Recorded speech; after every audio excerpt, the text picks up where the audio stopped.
तारक मेहता का उल्टा चश्मा। गाय वो भी पूरे 5700 में। 5000 स्कूटर? अरे माझी स्कूटर कुठे आहे? अरे स्कूटर काय मेरी? भंगार में। अरे टप्पू, जेठालाल, मैंने टप्पू की तारीफ पे जो शब्द बोले थे मैं सारे वापस लेता हूँ। हाँ भाई ले ले ले ले वापस ले ले। मेरा प्राण से प्यारा स्कूटर बेच दिया इसने। अरे किस जन्म का बदला ले रहा है मुझसे तू? और किसको पूछ के तूने मेरा स्कूटर बेचा टप्पू? फिर तू काही बोलू नको मध्ये। अरे मेरी मेहनत की कमाई का स्कूटर था वो। तो पिड़ू कोई गल नहीं यार, आगे भी मेहनत करके कमा के और दूसरा स्कूटर ले लेना। सोडी प्लीज। जेठालाल, मुझे स्कूटर चाहिए। कोई बात नहीं भिड़े, कल आना मेरे साथ, हम लोग जाएंगे दोनों और 10,000 डाउन पेमेंट देके एक नया स्कूटर हम लोग बुक कर देंगे। 2 महीने में तेरे पास दूसरा स्कूटर आ जाएगा। जेठालाल, ये रखो पैसे और मुझे मेरा ही पुराना स्कूटर वापस चाहिए। नया स्कूटर दे रहा है मुझे और इसे पूछो कि किसको पूछ के इसने मेरा स्कूटर बेचा है। टप्पू, बिना पूछे तूने स्कूटर क्यों बेचा? पापा, अगर मैं इनसे पूछता तो ये थोड़ी मुझे बेचने देते। तो इसका मतलब क्या बेच देने का? 1 मिनट टप्पू, तूने भिड़े अंकल को पूछे बिना उनका स्कूटर बेचा, ये बहुत गलत बात है बेटा। तो दादाजी, मैंने भीड़े अंकल का स्कूटर पूछे बिना इसलिए बेचा ताकि भीड़े अंकल की तबीयत अच्छी रहे और माधवी आंटी टेंशन फ्री रहे। पर मला काय झाले मरायला? मेरी तबीयत का क्या संबंध है यहाँ पे टप्पू? भीड़े अंकल, सुबह जब आप स्कूटर को किक मार रहे थे ना, तभी याद है हाथी अंकल ने कहा था कि ज्यादा किक मारते रहोगे तो आपकी सांसें तेज हो जाएगी और आपके हार्ट को भी तकलीफ हो सकती है। बिल्कुल करेक्ट। और तभी मैंने माधवी आंटी के चेहरे पर आपके लिए टेंशन देखा। फिर जब भंगार वाले अंकल ने आपके स्कूटर को खरीदने के लिए कहा, तभी मैंने सोचा कि आपके तबीयत के लिए और माधवी आंटी की खुशी के लिए मैंने आपका स्कूटर बेच दिया। वाह टप्पू पुत्र वाह। फिर जब आप नया स्कूटर लोगे तो आपकी तबीयत भी ठीक रहेगी और माधवी आंटी भी खुश रहेंगे। वाह टप्पू, तुम इतने इमोशनल हो। वो मुझ पे गया है ना बबीता जी। टप्पू एकदम मुझ पे गया है। वाह वाह टप्पू वाह, ये तो अच्छा किया उसने। अरे वाह टप्पू का वाह टप्पू। जेठालाल, इस टप्पू को मेरी तबीयत की चिंता करने की कोई जरूरत नहीं है। वैसे देवा भी बोलती रहती है ना कि टप्पू के पापा को दुकान का बहुत टेंशन होता है, बहुत टेंशन होता है। तो कल को उठ के मैं तुम्हारी दुकान बेच दूंगा, वो तुम्हें चलेगा? टप्पू, तुम्हारी वजह से यहाँ पे मेरा बीपी बढ़ रहा है। और पिड़ू, और थल्ले बह जा, ब्लड प्रेशर भी थल्ले बह जाएगा। अरे अब वेला बहुत सुस्त है। देखो भिड़े, समझने की कोशिश करो, माना कि टप्पू से गलती हुई है। हाँ, और भिड़े, टप्पू से जो गलती हो गई है उसके लिए मैं तुझसे माफी। नहीं दादाजी। क्या नहीं? दादाजी भीड़े अंकल से माफी नहीं मांगेंगे। तो क्या मैं मांगू माफी? नहीं, टप्पू ने गलती की है, इसलिए भीड़े अंकल से टप्पू माफी मांगेगा। भीड़े अंकल, सॉरी। देखो भिड़े, तुम्हारा गुस्सा होना बिल्कुल जायज है। किसी की भी ऐसी कोई चीज बेच दे जो प्राणों से प्यारी हो तो आदमी को गुस्सा आता है। लेकिन देखो, टप्पू ने जो किया वो समझने की कोशिश करो। उसने तुम्हारा बुरा नहीं चाहा, उसके मन में तुम्हारे लिए भलाई थी। मतलब वो बच्चे की ऐसी भावना कि तुम्हारा भला हो जाए। देखो, जो हो गया उसे हम बदल तो नहीं सकते, लेकिन भंगार वाले के पास जाके तुम्हारा स्कूटर वापस तो ला सकते हैं। हाँ। सही बात है मेहता साहब। बड़े मास्टर, हमें जल्दी से जल्दी भंगार वाले के पास जाना चाहिए।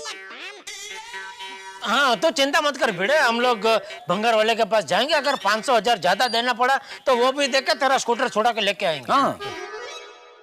टप्पू बेटा, ये भंगार वाले की दुकान कहाँ है? पता नहीं। पता नहीं? टप्पू, भंगार वाला कौन था? पता नहीं।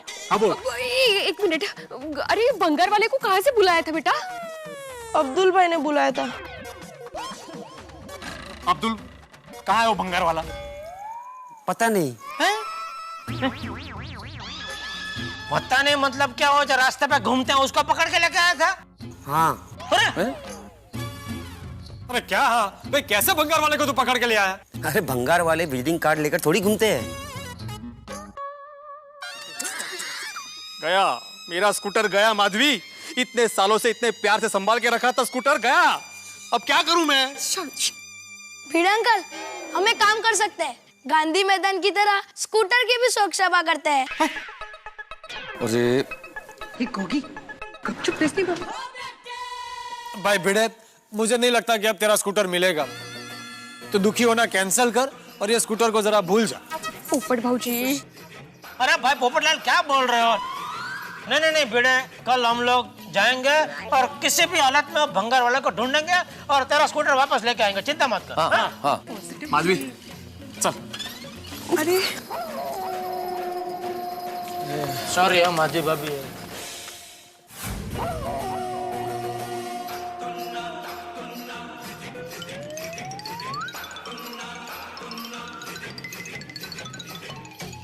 अहो बस अभी, कितना यहाँ से वहां, वहां से यहाँ, आपको देखते देखते मेरी गर्दन में दर्द होने लगा है। अरे दर्द तो मेरे सीने में हो रहा है माधवी। मेरी स्कूटर को भंगार में बेच दिया। इस टप्पू ने आज सारी हदें पार कर दी। अरे बच्चा है वो। बच्चा? कोई बच्चा नहीं है, वो समझदार है, समझदार। उसने जानबूझ के ऐसा किया है। देखिए, आप इतना व्याकुल मत होइए। अरे व्याकुल ना हो तो क्या करूं माधवी? तुम तो जानती हो ना कि मुझे अपने स्कूटर के प्रति कितना लगाव है। ये पोपटलाल को जितना अपने छाते से प्यार है ना, उतना ही मुझे अपने स्कूटर से है। फर्क सिर्फ इतना है कि वो बावरे की तरह सबको बताता रहता है और मैं नहीं बताता, मैं जाहिर नहीं करता। बरोबर है तुमचं, मैं आपकी भावनाओं को समझ सकती हूँ, पर आप अभी ये समझ लीजिए कि उस स्कूटर का साथ इतना ही था। अरे क्यों समझू माधवी, मैं ऐसा क्यों समझू? आप भूल जाइए ना सब कुछ। देखिए मैं खाना बनाती हूँ, आप फ्रेश हो जाइए। नहीं खाना मुझे। ओ ऐसा काय? मेरा स्कूटर भंगार में बेच दिया है। पता नहीं अभी वो किस हाल में होगा। बेचारा भिंडी मास्टर आज दुखी हो गया। तो तेरी नादानी की वजह से कितना टेंशन हो गया मालूम है? जेठा भाई, इसमें टप्पू का क्या दोष? वो तो भला ही चाहता था ना। अरे लेकिन किसने बोला था इसका भला करने के लिए? तो तुझे भी किसने कहा था भला करने को?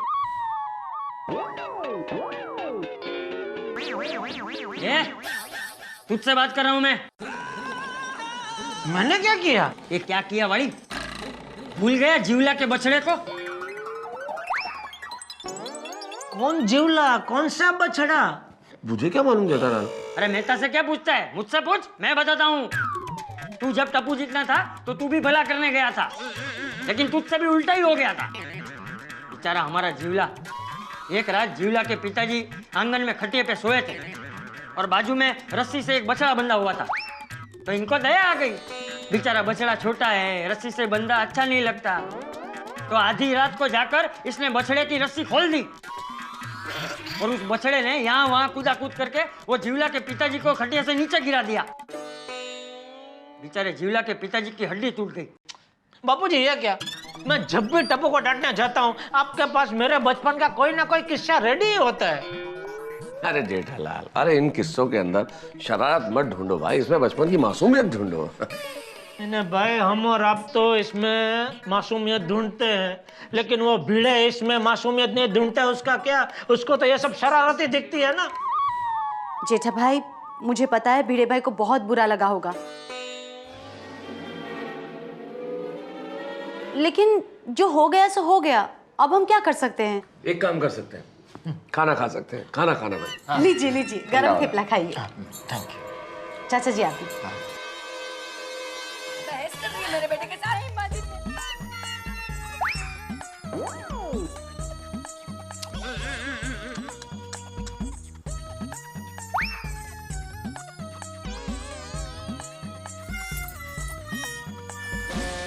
अरे टप्पू के पापा, आप अभी तक सोए नहीं? ले, तू वापस आ गई?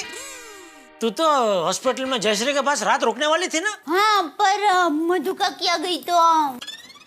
मधुमक्खी खा गई? किसे? नहीं नहीं नहीं, मधुमक्खी नहीं, मधु काकी, जयश्री की गांव वाली काकी।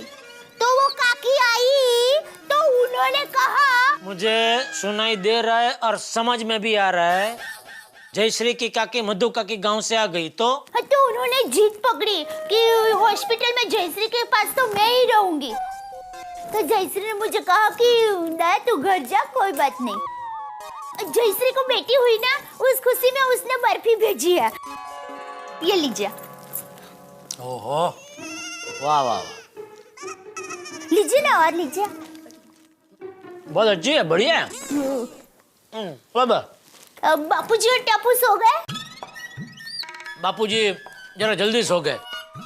कल सुबह वो शिरडी जाने वाले, अपने दोस्तों के साथ दर्शन करने। वो तो भिड़े के स्कूटर का जो टेंशन है उसकी वजह से मना कर रहे थे। मैंने बोला जाओ बापूजी, दर्शन करके आओ, इधर कुछ नहीं, मैं संभाल लूंगा। भिड़े भाई का स्कूटर का टेंशन क्यों, क्या हुआ? अरे हाँ, तुझे तो कुछ पता ही नहीं है। नहीं।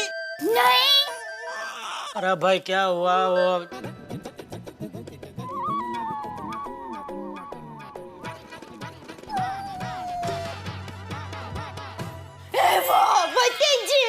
बेचारे भिड़े भाई का स्कूटर। टप्पू टप्पू, ये तूने क्या किया बेटा? क्या कर रही है? 2 मिनट जरा भिड़े बहन से बात कर लेती हूँ।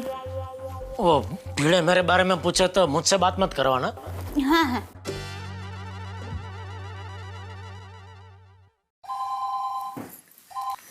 हेलो। हाँ भिड़े बहन, मैं दया बोल रही हूँ। हाँ बोलिए दया भाभी।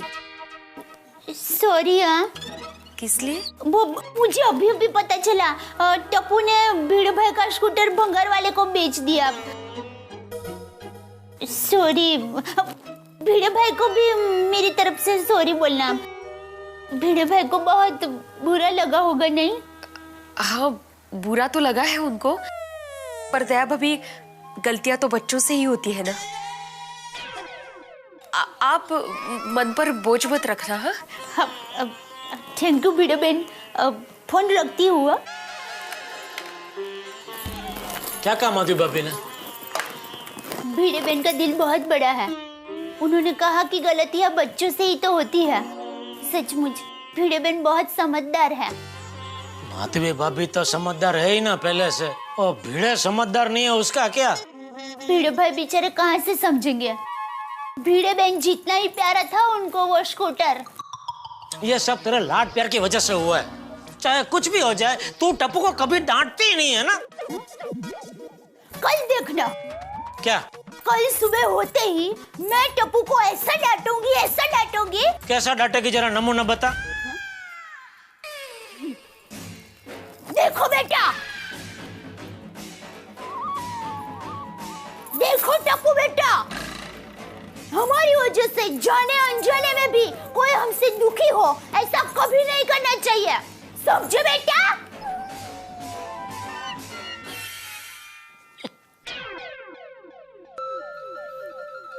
चलिए अभी आप सो जाइए और टेंशन बिल्कुल मत लीजिए। कल सुबह मैं टप्पू को जरूर डांटूंगी। टेंशन क्या मत लीजिए, टेंशन तो मेरा उपनाम है। बेचारे भिड़े भाई।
काय हो आता कोणाला? मी बघतो.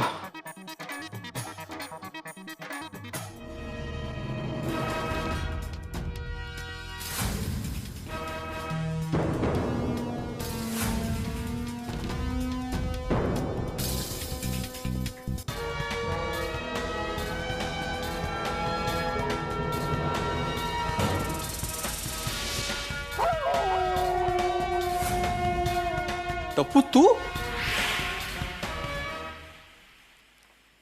यही वो छड़ी है मित्रों जिसे देख के भिड़े के नेत्र विस्फारित हो गए, आंखें आश्चर्य के मारे चौड़ी हो गई या भय के, ये तो मैं इस वक्त नहीं बता सकता, क्योंकि भिड़े किस वजह से इस सख्ते में है ये तो भिड़े से ही पूछा जा सकता है। लेकिन ये बात तय है कि टप्पू के हाथ में ये छड़ी है और टप्पू और भिड़े का रिश्ता वैसा ही है जैसे सत्ता पक्ष और विपक्ष का, ये दोनों कभी मिल नहीं सकते। लेकिन टप्पू आखिर ये छड़ी लेके क्यों गया है भिड़े के घर? टप्पू के दिल में क्या है ये तो टप्पू ही जानता है। टप्पू और छड़ी यानी मुसीबत की घड़ी। लेकिन आप लोगों के लिए हंसी की लड़ी, बस देखते रहिए मेरे साथ तारक मेहता का उल्टा चश्मा।